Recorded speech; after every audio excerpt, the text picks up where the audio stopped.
Vote तो कटेगा ना। पवन सिंह पे उसमें से नहीं, आपको कुशवाहा में से भी वोट कटेगा।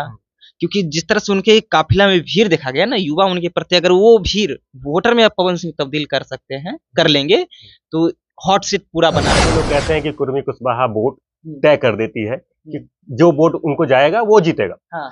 लेकिन यहाँ पे सवर्ण वोट भी 2 लाख से ज्यादा है। हाँ। तो वो वोट का फायदा किसको होगा, पवन सिंह को या उपेंद्र कुशवाहा? नहीं, आप उपेंद्र कुशवाहा मुश्किल पैदा कर सकते हैं, नो डाउट, लेकिन पिछली बार वो वहां से हार गए। मुस्लिम वोट बैंक है, लेकिन यहाँ मुस्लिम प्रत्याशी क्यों नहीं दिया गया? अति पिछड़ा दिया गया। अति पिछड़ा का अच्छा खासा वोट बैंक है, इसलिए उनको चेहरा बना करके महागठबंधन पर जो है एमआईएम का पूरा।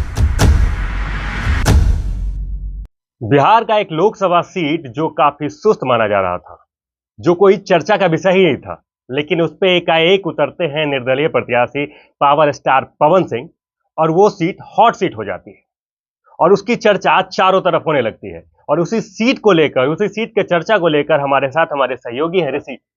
तो क्या होगा इस पर काराकाट सीट पे? देखिए, काराकाट सीट जिस तरह से आप बता रहे कि हॉट सीट है, एकाएक चर्चा का विषय नहीं था, चर्चा में आ गया, तो ये सभी जो है वो प्रत्याशी जो है निर्दलीय एकाएक आए पवन सिंह, और पवन सिंह आने के बाद जो युवाओं के अंदर क्रेज देखा गया, वहाँ के युवाओं के अंदर लगातार उनकी रैलियां में जो भीड़ देखी गई, उसके बाद वो सीट हॉट बन गया।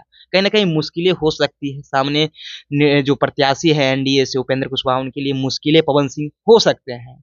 नहीं, आप उपेंद्र कुशवाहा मुश्किल पैदा कर सकते हैं, नो डाउट, लेकिन पिछली बार वो वहां से हार गए थे। हाँ, पिछले बार हार गए कि अकेले वो अपने चेहरे पर लड़ रहे थे। इस बार जो है वो नरेंद्र मोदी के चेहरे पर वो लड़ रहे हैं, एनडीए में है, बीजेपी समर्थन दे रही है, मतलब एनडीए में है तो मोदी जी के चेहरे पर उस बार लड़ रहे हैं, तो अगली बार तो अपने चेहरे पर लड़ रहे थे। तो मतलब कि कहने का मतलब ये है कि उपेंद्र कुशवाहा का अपना कोई अस्तित्व नहीं है।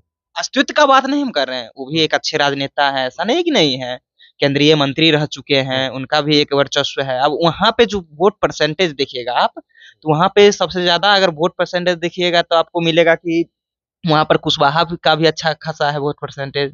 वहां देख लीजिए कुशवाहा, उसके बाद राजपूत का भी अच्छा परसेंटेज है, भूमिहार ब्राह्मण का भी अच्छा। तो अगर भूमिहार भूमिहार ब्राह्मण राजपूत का जो वोट है वो किस ओर जाएगा? क्योंकि पवन सिंह राजपूत है तो ये वोट उधर भी कट सकता है।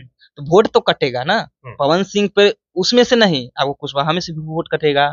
क्योंकि जिस तरह से उनके काफिला में भीड़ देखा गया ना युवा उनके प्रति, अगर वो भीड़ वोटर में आप पवन सिंह तब्दील कर सकते हैं, कर लेंगे, तो हॉट सीट पूरा बना रहेगा रिजल्ट तक, ये माना जा सकता है। क्योंकि युवा में जो क्रेज पवन सिंह का, जो रैलियां देखी गई, युवाओं के अंदर जो क्रेज देखा गया, उससे पता ये साफ चलता है कि अगर वो भीड़ वोटर में तब्दील हो जाता है तो ये सीट पर जो है पवन सिंह टक्कर दे सकते हैं उपेंद्र कुशवाहा का। क्योंकि इससे पहले कहीं चर्चा ही नहीं था कि काराकाट कोई लोकसभा है, पवन सिंह आए, उसके बाद ही आप लोग भी जानते होंगे कि कोई काराकाट लोकसभा है बिहार के अंदर, जहाँ पे हॉट सीट बन गया है भाई, पावर स्टार आते हैं और वहां से महागठबंधन भी मतलब कि एक कुशवाहा समुदाय से ही कैंडिडेट को उतारते हैं। तो इसका फायदा किसको होगा, पवन सिंह को? देखिए, महागठबंधन में जो उतारी है वो कुशवाहा को ले रहे, क्योंकि कुशवाहा का वोट बैंक वहां ज्यादा है। तो महागठबंधन भी सोचे कि कुशवाहा का वोट बैंक अगर हम तोड़ते हैं, तो आखिरकार महागठबंधन ये बुझ रहे हैं ना कि उपेंद्र कुशवाहा के पास सिर्फ कुशवाहा समाज का वोट बैंक है। लेकिन उनको ये भी पता होना चाहिए कि वहां पे बीजेपी तरफ से भी समर्थन, यानी एनडीए में है तो मोदी जी का भी चेहरा है ना। तो इस बार जो है वहाँ वोट परसेंटेज कुशवाहा जाति का वो 2 टुक में होने वाला है। अगली बार देख लीजिए 37.19% ही वोट आया था कुशवाहा जी को, उपेंद्र कुशवाहा। तो एक एकदम वाइल्ड कार्ड एंट्री होती है एआईएमआईएम पार्टी की। वो एक कैंडिडेट उतारती हैं जो एक महिला है और एक अति पिछड़ा समुदाय से आती हैं। तो उसका क्या फायदा होगा, किसको फायदा होगा? वहां देखिए, अति पिछड़ा जो जाति है वो भी वोट बैंक अच्छा खासा वहाँ पे वोट है, लेकिन मुस्लिम का भी वोट वहाँ पे है। 1.5 लाख के आसपास मुस्लिम वोट है। 1.5 लाख के आसपास है, अब उसको कम मत मानिए। अगर 1.5 लाख टोटल एएमआईएम के पास चले जाते हैं तो ये भी रन में आ सकते हैं। तो ये सभी जो है ये उपेंद्र कुशवाहा के लिए नहीं बनेंगे, ये बनेंगे महागठबंधन के प्रत्याशी के लिए। एएमआईएम जो है वहां पर अटकले लगा रहे हैं कि एएमआईएम के प्रत्याशी उतरे हैं, तो इसका वोट गड़बड़ अगर किसी का होगा तो महागठबंधन के प्रत्याशी का होगा। इससे उपेंद्र कुशवाहा को लेना देना नहीं है, क्योंकि ऐसे भी मोदी के नाम पर बहुत कम मुस्लिम समाज के जो वोट बैंक है, ऐसा कहा जाता है कि बहुत कम लोग जो है मुस्लिम समाज के लोग जो है वो बीजेपी को वोट करते हैं। तो फिर आपके बात से तो हमको ये लग रहा है कि यहाँ त्रिकोणीय श्रृंखला की तरह एक मैच होने वाला है, मतलब 3। तो फिर 3 कौन सा चेहरा होगा जो जिसमें टक्कर हो सकता है एकदम? देखिए, इस बार जो 3 त्रिकोणीय की अगर बात करें तो आपको बता देते हैं कि महागठबंधन से एक प्रत्याशी रह जाएंगे, आपको उपेंद्र कुशवाहा रह जाएंगे और पवन सिंह रह जाएंगे, क्योंकि ये जो एएमआईएम जो दिए हैं ये वोट बैंक को तोड़ सकते हैं।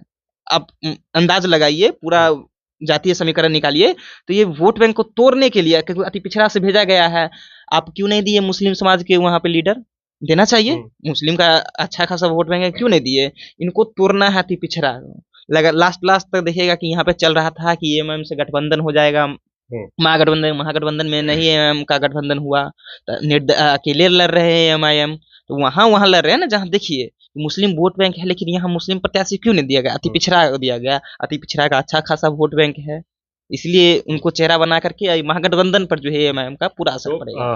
काराकाट में लोग कहते हैं कि कुर्मी कुशवाहा वोट तय कर देती है कि जो वोट उनको जाएगा वो जीतेगा। हाँ। लेकिन यहाँ पे सवर्ण वोट भी 2 लाख से ज्यादा है। हाँ। तो वो वोट का फायदा किसको होगा, पवन सिंह को या उपेंद्र कुशवाहा को? देखिए स्वर्ण वोट जिस तरह से आप बता रहे हैं, तो वो वोट बैंक मोदी जी के भी चेहरे पे जा सकता है, मोदी जी के, क्योंकि उपेंद्र कुशवाहा, पवन सिंह की भी फैन फॉलोइंग कुछ कम नहीं है वहां पे। हम क्या करें, हम ये ना करें कि पवन सिंह को नहीं जाएगा। पवन सिंह अगर वो भीड़ देख रहे हैं ना, पवन सिंह का रैली में भीड़ जो निकल रही है, सामने जो तस्वीरें आ रहे हैं, उस वो वोटर में तब्दील हो जाए तो पवन सिंह टक्कर में रहेंगे, पूरा रिजल्ट तक पूरी तरह से टक्कर में रहेंगे। अगर वो तब्दील नहीं हो पाता है तो थोड़ा ढीले पड़ जाएंगे पवन सिंह। ऐसा थोड़ी है कि आप भूमिहार ब्राह्मण राजपूत आपको वोट कर देंगे। आप क्या किए हैं काराकाट के लिए? कुछ किए हैं? ऐसा अभी तक तो नहीं किए हैं। लेकिन उपेंद्र कुशवाहा भी लास्ट टाइम 2 सीट पे लड़ते, एक उजैरपुर, हाँ, एक काराकाट, और दोनों सीट पे वो बुरी तरीके से हार गए थे। फिर भी एनडीए ने उन पे दाव खेला है। ये दाव किस हद तक सही रहने वाला है? देखिए अगली बार जो है वो बेचारा अकेले लड़े थे, ठीक है, तो 2 जगह से लड़े थे, उनको विश्वास था कि एक जगह न एक जगह हमको हार मिलेगी। उजियारपुर की बात कर लीजिए, वहां से नित्यानंद राय निकल गए बीजेपी के चेहरा पर, ये हार गए। यहाँ से देखिए जदयू के चेहरे पर आदमी निकल गए। तो ये जो इनका अपना आप पर जो विश्वास था, 2 जगह लड़के देखने लिए, एक बार में 2 जगह से लड़े, 2 सीट से, दोनों सीट पर इनको हार का सामना करना पड़ा। तो भाई नहीं, अगर बीजेपी मोदी के चेहरे पर इस बार वोट बैंक आनते तो कहाँ तक रहते? इनकी पार्टी देख लीजिए, पार्टी आज से कुछ दिन पहले इनके पार्टी में से प्रदेश अध्यक्ष को तोड़ लिया गया, सिवान में टिकट उनको मिल गया, तो इनको तोड़ा जा रहा था। तो उपेंद्र कुशवाहा जी बीजेपी में गए हैं ना, थोड़ा अभी बैलेंसिंग में है, ठीक है, बैलेंसिंग में है। आसनसोल काराकाट जो सीट है वहां से अभी दावेदारी है, मजबूत जो है लीडर के तौर पे, एनडीए के प्रत्याशी के तौर पर मजबूत तौर पे है, ठीक है। तो वहां पे होने वाला है महागठबंधन के। एक लास्ट सवाल, तो लीड कौन कर रहा है इस पर, बस ये बता दीजिए। लीड तो वहां की जनता ना बताएगी, हम लोग तो समीकरण ही बताएंगे ना। तो समीकरण के हिसाब से कौन लीड कर रहा है? देखिए अभी समीकरण के हिसाब से तीनों जो प्रत्याशी है वो टक्कर में रहेंगे। अब ये लीड तो रिजल्ट 4 तारीख ही बताएगा ना, 4 तारीख तक इंतजार कीजिए, उसके बाद जो रिजल्ट आता है वो भी देखिएगा। लेकिन 3 प्रत्याशी जो है वो टक्कर में रहेंगे। उपेंद्र कुशवाहा है, महागठबंधन के प्रत्याशी है, और पवन सिंह, ये जानकारी। तो एक ऐसी सीट जो सुस्त मानी जाती थी, पवन सिंह के आने के बाद वो चर्चा का विषय बन गई, एक हॉट सीट बन गई। वहां पे त्रिकोणीय सीरीज के हिसाब से इस बार चुनाव होने वाला है, क्योंकि सभी कैंडिडेट अपने दावेदारी पेश कर चुके हैं। उपेंद्र कुशवाहा भी पीछे नहीं है, और महागठबंधन का जो कैंडिडेट है, जो चेहरा है, वो भी पीछे नहीं है, और पवन सिंह तो अपने दावेदारी पेश कर ही चुके हैं। तो ये देखने वाली बात होगी कि इस बार काराकाट का सीट कौन जीतता है, कौन निकालता है, वो तो वक्त ही बताएगा। बाकी देखते रहें सच टॉक को।